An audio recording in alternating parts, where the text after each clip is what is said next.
এবারে একটা ব্যতিক্রমী পদক্ষেপ আমরা দেখতে পেলাম আপনাদের এখানে হাইলাকান্দি রোড সার্বজনীন বাসন। তো কেমন করে এই পুজোটা শুরু করলেন? এই পূজাটা আমরা এখানে যারা আমাদের বন্ধুবান্ধবরা আছে আমরা সবাই মিলে এই পূজাটা আয়োজন করেছি।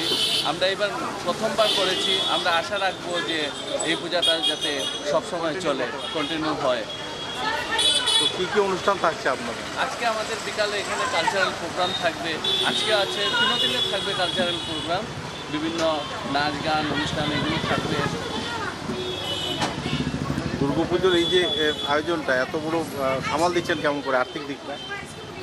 এখানে আমরা কারো কাছ থেকে চাঁদা কালেকশন করছি না, কিন্তু সবাই নিজের ইচ্ছায় ওরা এনে আমাদেরকে এখানে অনেক কিছু দিচ্ছে। ওনাদের সাহায্যে আমরা এই পূজাটা চালিয়ে যাচ্ছি। আর আমরা বন্ধুবান্ধব রাখতে আমরা নিজেরাই চালিয়ে আমরা শিলচরবাসী সবাইকে আমন্ত্রণ জানাচ্ছি আমাদের এই পূজা মণ্ডপে। ওরা এখানে যেন প্রসাদ গ্রহণ করেন। আমাদের 3 দিন এখানে মহাপ্রসাদের ব্যবস্থা আছে, ওনারা যেন এসে এখানে প্রসাদ নেন। অনুভূতিটা কিরকম আজকের দিনে? প্রথমবার পুজো হচ্ছে, অনুভূতিটা কিরকম? ভালো লাগে। কি বলতে চাইবেন সবাইকে? সবাই আসো আমাদের পূজাতে এসে দেখে যাও, পূজাটা সবার যাতে আমরা কন্টিনিউ করতে পারি, সবার আশীর্বাদ না এবছর শুরু হলো। এবছর শুরু হয়। আচ্ছা, অষ্টমী নবমীতে কী কী অনুষ্ঠান থাকছে?